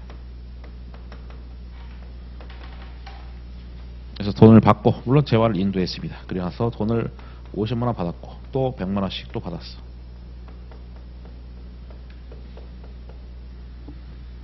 그래서 수익이라고 하는 것은 받았거나 50만 원 받을 때까지 공정가치. 그래서 받을 때까지 공정가치가 이 100만 원짜리 3개의 공정가치에서 현재 가치 할 때 이자리 10%고 여기서 3년짜리 뭐 연금의 현가에서 2.486발 때리면은 100만 원 곱하기 2.486발 때리면은 486 000 그 50만 원 더해. 그럼 986 000이겠죠. 이거는 매출입니다. 제가 매출이 이거고 매출 채권이 이거다라고 하면은 또 이해 못한 사람이 있죠. 매출 채권이 이거다. 그래서 이해 못한 사람을 위해서 분개를 해서 여기다가 살짝 적어드리면은 X년 초에 현금 받은 게 50만 원. 받을 돈은 매출 채권이죠. 매출 채권 간단하게 적겠습니다. 486 000 매출. 물론 순회법 분개한 거예요. 순회법. 쓰잘데기 없는 총회법 분개를 제가 할 이유가 없지. 지금 이거잖아. 수익이라 하는 것은 매출이라 하는 것은 받았거나 요거 받을 때까지 공정가치 요거 현재가치 한 거 말하는 거예요. 그래서 혹시 이해 못한 사람을 위해서 제가 분개까지 보여드린 겁니다.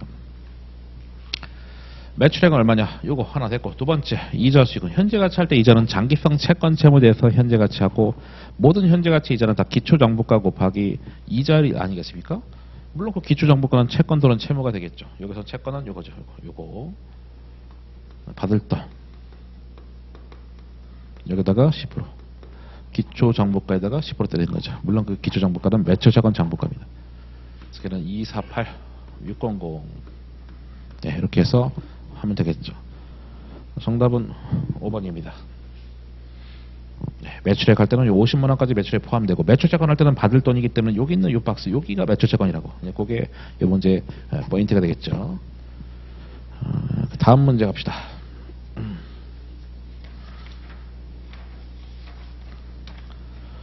그러면 이 문제에서 X1년 말에 그 매출채권 장부가 할 때 해볼까요? X1년 말에 매출채권 장부가. 그럼 모든 현재 가치의 장부가는 다 곱빼기잖아요. 이렇게 하면은 이것이 X 1년 만에 매출 채권 장부가가 되겠죠. 매출 채권 장부가. 모든 현재가치 장부가 다 곱빼기죠. 곱빼기. 제 강의를 처음 들은 사람은 없겠죠. 이렇게 해서 하시면 되는 거죠. 61번 갑니다.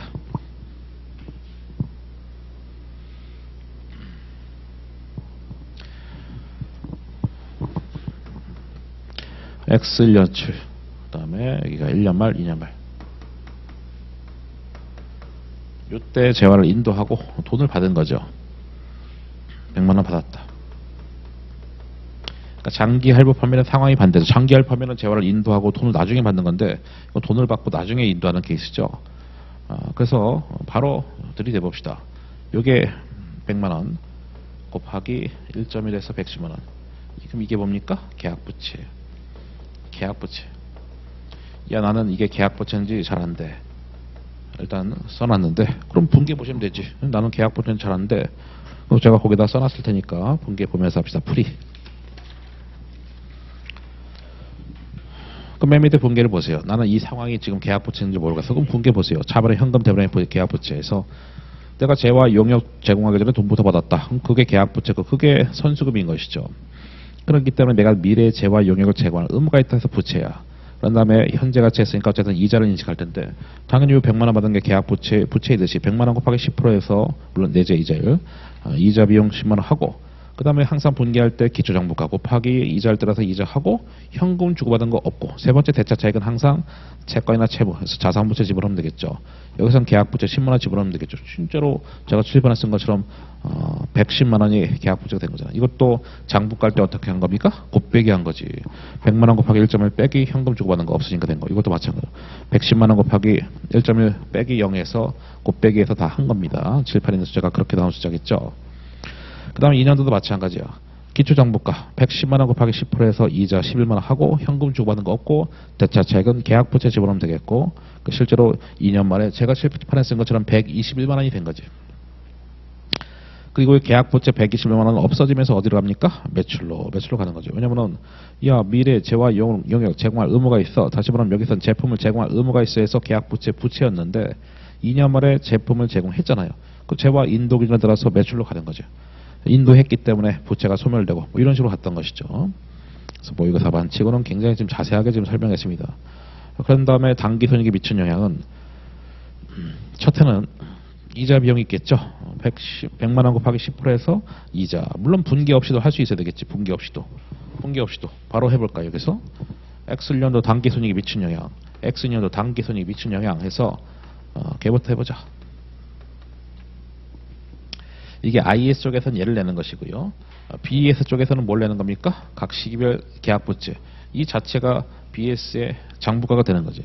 이게 BS에서 시험 문제가 이거 100만 원, 110만 원, 121만 원. 그 다음 IS 쪽에서는 당기손익에 미친 영향. 항상 그렇잖아요. 제 강의 들은 사람 다 알고 있죠. IS는 맨날 당기손익에 미친 영향. BS는 각 시기별 장부가라고. 그래서 이것이 자체가 BS에서 시험 문제거리가 되고 이걸 또 바탕으로 해서 당기손익 한다면은 물론 뭐 봐서 알지만은 이자 비용이 있겠죠. 두 번째 이제 매출도 있습니다. 뭐 이렇게 두 가지가 있죠. 이자 비용은 그쵸. 기초장부가. 그래 100만 원 곱하기 분기 없이 해보자. 10%. 10만 원. 여기도 마찬가지야. 기초장부가 110만 원 곱하기 10%에서 11만 원. 아이고 이거 칸을 잘못 썼다. 딴 생각하다가 제 지금 첫째 아들이 조금 감기가 심하게 걸려서 아파서 걱정이 됐는데 그게 또 이렇게 생각하다가 또 줄을 잘못 맞췄네. 뭐 감기가 왜 이렇게 오래가 뭐 12일째 지금. 그런데 그 다음에 여기 매출 1년도 넣고 2년도에 재화 인도했기 때문에 이때 재화 인도 기준에 따라서 매출이죠. 뭐 할 때는 이렇게 쓰면겠지. 100만 원 곱하기 1.1의 제곱 그래서 121만 원. 이게 당기손익에 미친 영향 전부 다 한 것이죠. BSI에서 싹 다 정리했습니다. 가끔 질문합니다. 야, 내가 회계 배울 때 매출 인식할 때 매출원가 인식한다는데 왜 매출원가 없냐? 자료가 매출원가를 인식할 자료가 없어서 못하는 거예요. 만약에 매출원가가 뭐 제품의 원가가 뭐 100만 원이다. 그럼 100만 원이 매출원가 되겠지. 근데 안 나왔으니까 못한 겁니다. 만약에 제품 원가가 100만 원 주어졌어. 그럼 걔가 매출원가로 간다고. 근데 안 나왔으니까 못한 거예요. 그렇게 해서 뭐 당기손익에 미친 영향은 보호를 잘 적용해서 매출은 플러스고 이자 비용은 마이너스니까 2년도는 110만 원 증가가 정답이 되겠고 62번 가겠습니다.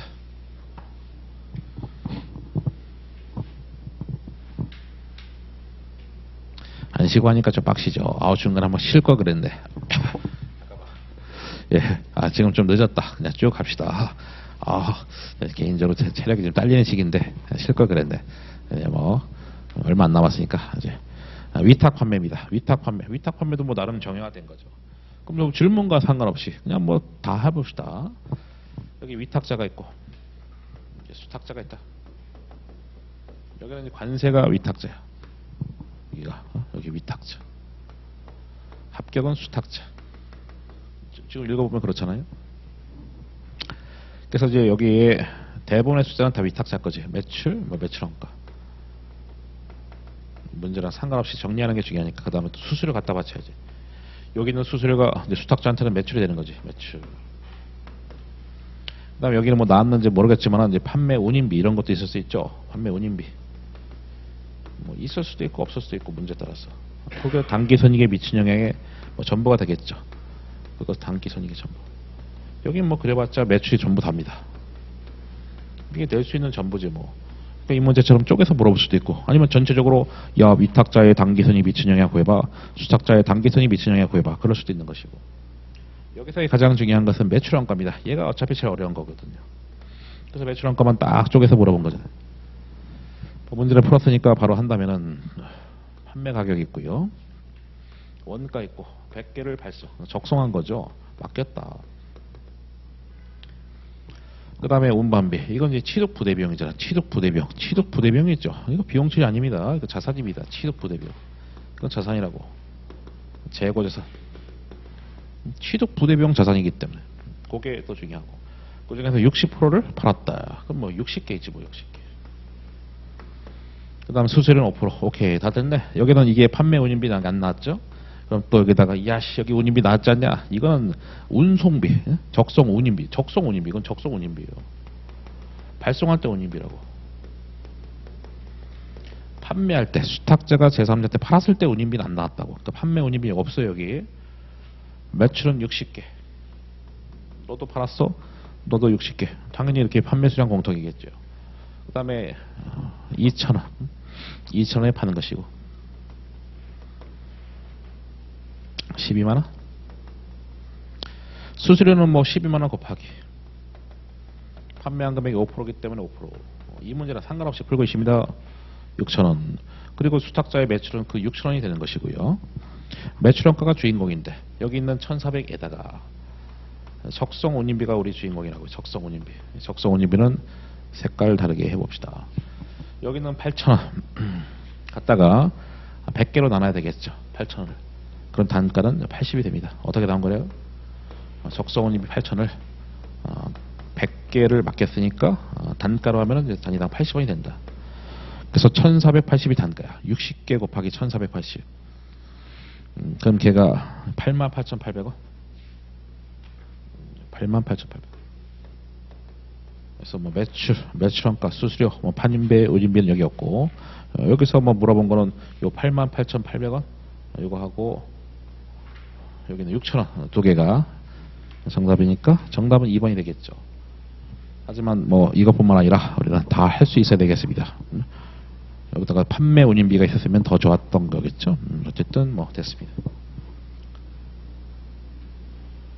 이것도 뭐 사실상 똑같은 거죠. 63번. 이거는 위탁자 단기 손익에 미친 영향. 방금 했었던 그 케이스 한 거네요. 뭐 빠르게 해보죠. 뭐 해봤으니까. 보면서 잠깐만요. 그죠? 잘 제가 써놨으니까 보면서 해도 되겠다. 이제 62번하고 상황은 똑같은 거잖아요. 판매가 뭐 10만 원이다. 단가가 매입원가 6만 원이고 수탁자 때 만원의 수수료, 단위당 수수료 만원. 오케이. 100개를 위탁했고요. 적성 운임비 4만 원. 아까도 봤던 것이죠. 그 중에서 100개 중에서 50개 팔았다. 됐어. 바로 풀이 봅시다. 상황 똑같으니까. 그리고 어차피 똑같이 나올 수밖에 없습니다. 50개 팔았으니까 50개 판매량 곱하기. 그 다음에 두 번째 줄에 10만 원에 팔았다 되니까 첫 번째 줄에 10만 원 팔았으니까 10만 원이고 매입 운임비 거기 그놈이 주인공 아니겠습니까? 적성 운임비 6만 400원이 어떻게 나온 겁니까? 단가 6만 원, 첫 줄에 6만 원에다가 거기다가 적성 운임비 4만 원 나누기 적성한 수량 100개 해서 그러면 걔가 400원이겠네. 그 6만 400이 단위당 원가가 된다. 아까랑 똑같지. 그래서 50개 곱하기 6만 400 해서 매출원가 나고 판매 수수료는 거기 금액으로 주어졌죠. 퍼센테이지가 아니라. 판매 수수료가 거기 두 번째 줄에 10,000원이라 되어 있습니다. 보통 이제 퍼센테이지가 나오는데 특이하게 이제 수수료 이렇게 해서 단가를 주어졌고 50개 곱하기 10,000원에서 판매 수수료고 그다음 판매 운임비 없죠? 없으니까 없는 겁니다. 있으면은 뭐 그냥 비용 처리하면 되는 겁니다. 그렇게 해서 당기순이익에 미친 영향 2번이고 숫자 빼고 똑같은 거고 그리고 얘 주제가 원래가 숫자 빼고 똑같이 나오는 거니까 눈으로 봤습니다. 64번 갑니다. 64번. 걔는 뭐가 틀렸다 되십니까? 64번은 정답이 2번입니다. 반품권 있는 판매의 경우에 반품 반환 제품 해석권은 차감해서 아니죠. 따로따로잖아. 너는 자산이고 너는 부채지.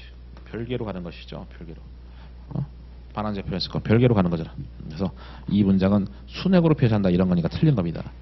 1번 반품 가능성 예측할 수 있을 때 반품이 예상되지 않는 부분에 대해서는 수익 비용을 인식한다. 맞죠? 이런 얘기잖아. 만약에 뭐 매출이 100이고 매출 원가가 뭐 80이었어. 근데 뭐 반품이 10%가 예상돼. 그러면 0.9씩 다 때려가지고 이렇게 해서 인식하라는 얘기잖아요. 90% 부분은. 그런 건 인식하라는 얘기잖아. 10% 부분은 뭐 매출하고 매출원가에 취소가 되는 것이고. 세 번째 반품 가능성이 예측이 안 됐을 때는 반품건이 소멸될 때. 결국은 반품 가능성이 제로가 될 때 그때 가서 인식하라는 얘기죠. 반품 가능성 제로가 됐을 때. 그 다음에 네 번째 하고 다섯 번째는 보증 쪽이죠. 보증이지 AS 말하는 거죠. 고객이 보증을 별도로 구매할 수 있는 선택권이 있다. 별도 보증에 대해서 정리해보자. 별도 구매 선택권이 있다 없다에 따라 다르다. 그리고 확신 유형의 보증이 있고 확신 유형, 용역 유형의 보증이 있다.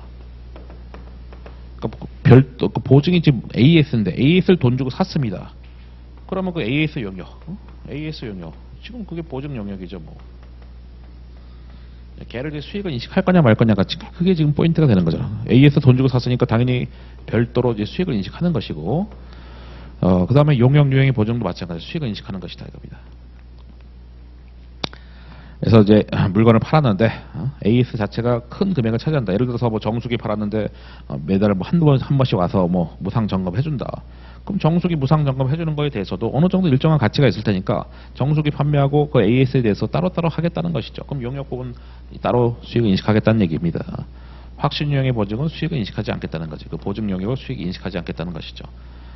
AS가 없을 거라는 확신. 정수기 팔았는데 AS가 없을 거라는 확신이 있고, 뭐 이렇게 해서 뭐 정기적으로 방문하는 그런 보증 용역, AS 용역 이런 것도 없고 해서 수익을 인식하지 않고 대신에 우리가 충당모치를 인식하는 거죠. 충당모치를 인식하는 거죠. 제품 보증 충당모치, 제품 보증 충당모치 인식한다. 결산 시 AS 자체에 대해서 수익은 없지만은 그래도 AS가 나갈 수도 있는 거니까 차분의 제품 보증비, 대분의 제품 보증 충당모치 그런 식으로 해서 결산 시 인식하겠다. 그래놓고 문장 보겠습니다. 고객이 보증을 별도로 구매할 수 있는 선택권이 있다면은 보증에 대해서 별도의 가격을 정하거나 협상하기 때문에 보증은 구별되는 용역이다. 그렇죠? 그 보증 자체는 하나의 용역이다 이거예요. 이 상황에서는 보증, 약속한 보증을 수행음으로 회계 처리한다는 얘기가 수익을 인식하겠다는 얘기죠. 수익을 인식하겠다는 얘기입니다. 그래서 따로 수행음에다가 그 금액을 배분한다. 오케이 됐고, 그게 제가 첫 번째 썼던 별도 구매 선택권이 있는 케이스 얘기한 거고, 그 다음에 5번은 확신용의 보증이니까 수익이 아니다 이런 얘기죠. 한번 볼까요? 보증이 없을 거란 확신, AS가 없을 거란 확신이다. 확신용의 보증에서는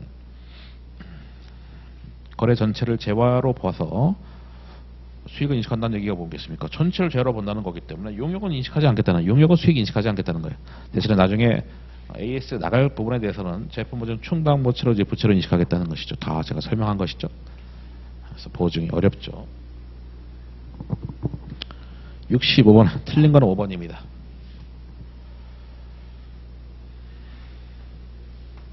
라이선스 접근권이 있고 사용권이 있는데 접근권, 사용권 일단 4번하고 5번부터 먼저 볼까요? 라이선스 접근권은요, 라이선스 기간에 갇혀서 존재하는 지적재산 접근할 권리고 사용권은 사용할 권리다. 뭐 당연히 이거는 틀릴 리가 없겠죠. 물론 틀리게 한다면 거꾸로 내면 틀린 것이고요. 그리고 라이선스 접근권은 이거잖아요. 우리가 권리를 빌려주고 돈을 받는 그런 상황일 건데 권리를 빌려줬는데 그냥 통으로 다 빌려준 거야. 더 이상 우리가 뭔가 해줄 것이 없다 이겁니다. 그런 것은 라이선스 사용권이지. 우리가 권리를 통으로 주고 더 이상 우리가 더 이상 추가적인 의무 이행이 없다는 거예요. 앞으로. 그것이 사용권이고 그냥 한 방에 부여한 시점에 한 방에 수익 인식해 버리는 그런 꼴이고, 라이선스 적극권은 권리를 빌려주고 돈을 받았는데 계속적으로 우리가 무언가를 수행 의무를 이행해야 되는 그런 상황. 그럼 이건 진행률에 따라서 수익을 쪼개서 인식하는 거죠. 왜냐 의무 이행이 안 끝났으니까. 그런 겁니다. 그럼 그건 기간에 걸쳐서 수익을 쪼개서 인식한다 그런 케이스거든요. 그래서 그럼 5번이 왜 틀렸습니까? 뭐 거꾸로 써놨겠지 뭐. 아마도 이렇게 거꾸로 했다. 거꾸로. 라이선스를 부여하는 약속한 기간에 걸쳐 이행하는 것은 제가 방금 얘기했지만 그때는 접근권이죠. 기간에 걸쳐서 수행 의무를 계속적으로 이행해야 되기 때문에 그때 수익을 쪼개서 인식하는 거예요. 진행률에 따라서. 하지만 사용권은 부여하는 시점에 한 방에 수행 의무를 다 이행했잖아요. 왜냐하면 더 이상 의무 이행이 없기 때문에, 의무 이행할 게 없기 때문에, 그럼 그거는 사용권이다라고 해서 이제 거꾸로 써는 것이죠. 첫 번째, 고객이 자산을 인수하는 것을 조건부로 하는 거래에서, 이거는 우리가 검사 조건부 판매죠. 검사 조건 판매. 합의된 규격에 부합하는지 객관적으로 판단할 수 있는 경우는 우리가 형시적인 검사였습니다. 그러니까 상황 자체가 이거잖아. 재화 용역을 제공했고, 그러니까 재화를 인도했고, 용역보다 재화가 더 이해가 잘 되니까. 그래서 재화를 인도했어. 그러나서 여기서 이제 검사를 하는 거지. 그래서 원칙적으로는 요때 수익을 인식하는 건데, 형시적인 검사라면은 요때 땡겨서 인식할 수 있다 얘기죠. 왜냐하면 검사가 형시적이다라고 했을 때는, 그 합의된 규격에 부합하는지 판단할 수 있는 정도의 형시적인 검사다라고 했을 때는, 그때는 인수랑 상관없이, 인수가 검사거든요. 검사랑 상관없이 재화 영역이 이전되는 시점, 결국 인도 시점에 수익을 땡겨서 인식한다. 뭐 이런 식으로 이해하시면 되는 거죠. 실질적인 검사라면은 요때 수익을 인식하는 거지만, 형시적인 검사라면 요때 땡겨서 인식한다. 이런. 연탄을 팔았는데 연탄 개수가 맞는지 그냥 간단한 그냥 그 정도의 간단한 검사다. 그러면 그냥 인도 시점에 화끈하게 인식하라는 거죠. 어차피 형시적인 검사니까. 미인도 청구 약정에서, 이것도 이거잖아. 소유권이 넘어갔습니다. 소유권이 이전됐어. 다시 말하면 이거는 통제권이 고객한테 있는 거지. 그리고 나중에 인도가 됩니다. 하지만 우리는 요때 수익을 인식하는 거죠. 고객한테 통제권이 있을 때. 왜냐면 그때 물건 팔았거든요. 다만 인도만 나중에 되는 거지. 고객께서 야 나중에 물건 주세요라고 했기 때문에 우리가 나중에 인도하는 거지. 어쨌든 소유권은 넘어갔거든요. 그래서 아직 인도하지 말라고 요청한 것이죠. 그래서 비록 우리가 점유하고 있다, 아직도 그 물건 갖고 있다 하더라도 고객이 제품을 통제할 수 있을 때, 그때 가서 수익 인식한다고. 그때가 언제입니까? 지금이지. 지금. 지금이지 뭐. 지금 인도 시점이 아니라. 인도 시점 하면 틀린 것이고, 기업의 수행 의무가 다른 당사자가 정해진 재화 영역을 재산은 주선하는 것이다. 뭐 대표적으로 위탁 판매할 때도 수탁자가 되겠죠. 대리인이다. 본인이 아니라 대리인, 신부로권 역할이고, 그들은 보수, 수수료 금액을 수익으로 인식한다. 그렇잖아요. 우리가 아까 위탁 판매할 때 수수료만큼, 위탁자가 판매한 금액 곱하기 수수료 5%, 뭐 그만큼 수익을 그만큼만 인식했잖아요. 순액으로 인식했다. 66번 고객 충성제도. 거기도 제가 잘 써놨으니까 보면서 하겠습니다. 풀이 잘 써놨으니까. 일단 그렇게 하는 거지. 현금을 두 번째 줄에 40만 원 받았습니다. 다만 우리가 재화 부분에 공정가치하고, 그리고 우리가 포인트의 공정가치를 배분하는 것이죠. 그래서 재화의 공정가치는 주어진 것이 38만 원. 왜냐면 거기 두 번째 줄 끝에 개별 판매 가격이 그게 공정가치 개념이잖아요. 그래서 상품의 공정가치 38만 원 줘줬어. 그럼 포인트의 공정가치는 우리가 계산해야 되겠죠. 얼마 줬습니까? 40만 원 팔았는데 세 번째 줄에 10원당 1포인트 준 거야. 그럼 4만 포인트. 4만 포인트 준 거고. 포인트의 공정가치는 여기 나와있죠. 0.5원이라고. 그래서 포인트의 공정가치는 2만 원입니다. 이것이 포인트의 공정가치. 뭐 그거 말고는 어려운 게 없죠. 그래. 그럼 재화의 공정가치 38만 원과 포인트의 공정가치 2만 원. 안분하자. 그럼 두 개 더하면 40만 원분에 38만 원이 상품 매출이 되겠죠. 38만 원. 그 다음에 뭐 계약 부채는 나머지 포인트의 공정가치 되겠죠. 역시 전체 판매한 금액 40만 원 곱하기 40만 원분에 2만 원에서 2만 원. 이렇게 해서 공정가치로 안분한 거죠. 거기 제가 잘 써놨잖아요. 그렇게 해서 딱딱 떨어졌고, 다만 여기서 물어본 건 그게 아니죠. 1년 말에 포인트 관련된 계약 부채 중에서 수익으로 인식할 거. 그러니까 포인트가 회수됐을 때, 포인트가 교환될 때 계약 부채가 사라지면서 포인트 매출을 인식하는 거 얼마냐 이거죠. 포인트 매출. 그러니까 위에 있는 38만 원은 그 상품 매출인 거고, 여기 질문 자체는 포인트 매출을 물어본 겁니다. 그래서 걔는 어떻게? 회수 비율만큼 가는 거지. 회수 비율. 계약 부채 2만 원 곱하기 부분모에 있는 제가 풀이 잘 써놨죠. 4만 포인트 곱하기 90%가 뭡니까? 우리가 비록 4만 포인트 줬지만은 90%가 회수될 것 같다고 네 번째 줄에 써 있잖아요. 그러니까 회수 예상 포인트가 4만 곱하기 0.9죠. 그거분의 분자는 뭡니까? 실제 누적 회수 포인트. 그러니까 분모는 아까 결국 뭐 말이 복잡하지만 회수 비율이지 뭐 회수 비율. 4만 곱하기 90% 중에서 회수 예상 포인트 중에서 실제 회수된 것이 18,000포인트. 뭐 그렇게 해서 하게 되면은 10,000원만큼이 매출로 인식된다 이거죠. 그래서 그 10,000원이 정답이다. 됐죠? 67번 가겠습니다. 하여튼 뭐 고객 충성제도도 어려운 내용 중에 하나죠. 67번 뭐 틀린 걸 골라봐라. 정답이 1번 돼 있는데 계약 체결 증부원가 회수될 거로 예상된다면 비용이 아니라 자산이죠. 대표적으로 이것이 수주비죠. 수주비. 용역을 따내려고 수주를 했는데 수주비를 썼습니다. 용역을 따내기 위해서 수주를 했는데 용역을 따내려고 수주비를 썼는데 지출 돈을 따낼 가능성이 높을 때하고 낮을 가능성이 있을 텐데 따낼 가능성 계약을 따낼 가능성이 낮을 때는 그냥 비용 처리 판관 및 비용 처리인데 계약을 따낼 가능성이 높을 때는 그때는 자산 처리한다. 뭐 선급 공사원가 뭐 실무상으로는 그렇게 해서 자산 처리합니다. 뭐 이런 단어를 아실 필요 없지. 자산이라고. 그러니까 수주할 가능성 높을 때는 자산, 수주할 가능성 별로 없을 때는 비용이다. 그러니까 수주할 가능성 높은 거니까 자산이다 이렇게 되겠죠. 두 번째 계약 체결 증부원가 수주비겠죠. 자산으로 인식한다 하더라도 상각기간 1년 이하야. 그래서 우리가 지금 건설 계약 쪽에서 생각하시면 되잖아요. 건설 계약 쪽에서 시공사인 우리가 시행사한테 일감 따냈는데 그 건설 계약하는 기간 6개월짜리야. 쉽게 말하면 공사 기간 6개월이야. 그런 거는 그냥 한 방에 비용 처리하자. 왜냐면 굳이 자산 가서 나중에 또 진행률에 따라서 비용으로 갈 필요 없지 않냐. 한 방에 비용 처리하겠다는 겁니다. 왜냐면 이건 자산 처리했을 때는 나중에 또 비용 처리를 하는 거거든요. 진행률에 따라서. 세 번째, 계약 체결 여부와 관계없이 무관하게 발생하는 계약 체결 원가는 고객한테 명백히 청구할 수 있는 경우가 아니라면은 그렇다면 그거는 비용이다 이거죠. 우리가 공사하고는 관련이 없다. 어차피 이 상황 자체가 지금 1, 2, 3, 4, 5가 지금 건설 계약 쪽과 관련된 그 단어들 아니겠습니까? 그래서 그 건설하고 관련이 없는 경우라면은 결국 이제 비용 처리하는 것이지 우리가 건설 계약하고는 관련 없으니까 미성공사 뭐 이런 거 아니다 이겁니다. 왜냐면 공사비는 미성공사 자산 처리인데 이거는 그냥 비용 처리하겠다는 겁니다. 네 번째는 뭡니까? 자산으로 인식한다. 이거는 뭐 미성공사. 제가 방금 얘기한 게 미성공사고 그게 공사비를 미성공사라고 처리하지 않습니까? 물론 IFRS 기준서에서는 이런 단어들조차도 나와 있지 않습니다. 걔네들은 그냥 뭐 자산이야 비용이야 이런 식으로만 돼 있지. 다만 이해 목적상 제가 실무상으로 이런 식으로 하기 때문에 설명드렸을 뿐이고 그냥 자산으로 하면은 와닿지 않잖아요. 그냥 제가 설명하는 거죠. 그래서 계약 이행원가, 계약 이행원가가 뭐 공사비죠. 공사비인데 결국 계약하고 직접 관련이 돼 있고 돈 받을 가능성이 높을 것이다. 이랬을 때는 그냥 미성공사로 자산 처리한다는 얘기죠. 그 공사비를 이렇게 지금 길게 표현한 겁니다.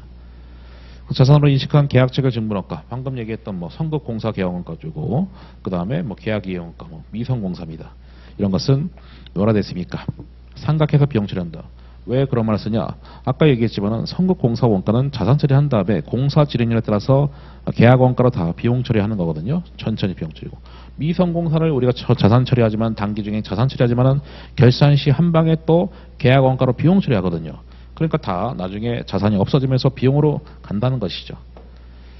그다음에 비용 인식 시기에 유의적인 변동이 있는 경우, 뭐 그거는 결국은 공사 계약이 변경됐을 때를 얘기하겠죠. 그런 것은 이를 반영해서 상각 방식을 수정한다는 얘기가 공사 기간이 3년인데 4년으로 바뀌었어. 이런 거 회계 추정의 변경이고 전진법이다 이런 거예요. 회계 추정의 변경 전진법. 예, 그다음 문제로 가겠습니다. 세 문제 남았네. 68번. 그래서 건설 계약 쪽은 이제 말 문제가 최근에는 거의 안 나오고 있습니다. 그래서 별로 신경 안 써도 됩니다. 68번에 3번 틀렸다. 이미 수익으로 인식한 거 추후에 회수 가능성 떨어져. 그때는 수익금 조정하지 않고 별도로 비용 처리하겠죠. 물론 그 별도 비용이 대손상각비겠죠. 대손상각비. 그러니까 우리가 뭐 계약 수익을 인식했다. 계약 수익이 매출이잖아요. 그러니까 차번에 매출 채권 때문에 매출을 인식했는데 돈을 못 받을 것 같아. 그럼 결산 시에 차번에 대손상각비 때문에 대손 충당 이렇게 하는 거지. 뭐 매출을 줄이고 그렇게 하는 거 아니잖아요. 그래서 1번 틀렸고 진행률을 잘 모를 때 1번은 진행률 잘 모를 때는 계약 수익은 발생한 원가 범위 내에서 회수 가능한 금액으로 간다. 그러니까 얘가 굳이 말하면 원칙, 얘가 해당 금액이고요. 발생한 원가가 이제 한도가 되겠지. 결국 둘 중 작은 금액으로 수익을 인식하고 계약 원가는 실제로 발생한 비용을 인식한다 해서 하는 거고. 두 번째, 총 계약 원가가 총 계약 수익을 초과할 거로 예상됐을 때, 그게 공사 전체가 손실낼 거로 예상될 때는 관련된 손실은 즉시 비용 처리. 미래 예상 손실액을 즉시 비용 처리다. 미래 예상 손실액을 즉시 비용 처리다. 네 번째, 기간에 걸쳐 이행하는 수행 의무의 진행률은 매년 재측정. 그렇죠? 결산 시 매년 재측정하는 거 맞고, 그 추정의 변경 맞잖아요. 진행을 다 추정하는 거니까 추정의 변경이다. 아까 5번은 아까 봤었던 문장이죠. 넘어가겠습니다. 69, 70인데 69는 공사 전체가 이익 나는 케이스고 70%는 공사 전체 손실 나는 케이스인데 거기 잘 풀이 적어놨으니까 눈으로 보겠습니다. 그래서 쭉 누적 계약 원가가 주어졌고요. 박스 있는 거 주어졌고 우리한테는 추정총 계약 원가가 필요하겠죠. 근데 거기 보시면은 두 번째 줄에 계약 원가가 20만 원 추정됐다. 그리고 더 이상의 얘기가 없어. 그럼 추정총 계약 원가는 계속 20만 원 되겠죠. 그래서 진행률 다 계산합니다. 5만 원 나누기 20만 원 25%, 13만 원 나누기 20만 원 뭐 65% 그렇게 해서 쭉 계산했고 3번도 3년도도 마찬가지입니다.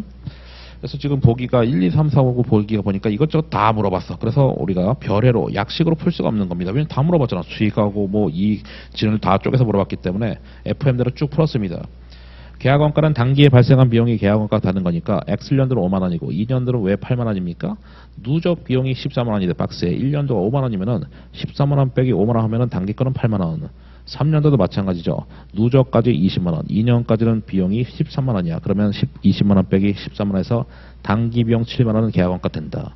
계약 수익만 하면 되는데 걔는 10.5. 두 번째 줄에 있는 전체 계약 수익 30만 원 곱하기 진행률 25% 때려서 계약 수익은 7만 5천 원. 2년도는 누적 진행률이 65%고요. 추가로 이제 증분으로 가면 40%가 되겠죠. 30만 원 곱하기 40% 12만 원. 3년도는 100% 빼기 65%에서 35%가 증분.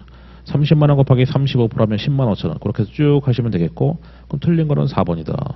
1, 2, 3, 4, 5 쭉 다 보시면은 4번은 계약 이익은 뭐라 되어 있습니까? 4만 원 이렇게 되겠죠. 뭐 그냥 쭉 눈으로 봤는데 다 이해될 거니까 그렇게 했고, 70번은 공사 전체가 손실 나는 케이스죠. 70번은 제가 이제 풀어드려야지. 마지막 문제입니다. 그러니까 아까 69번은요. 공사 전체가 이익 나는 케이스. 왜?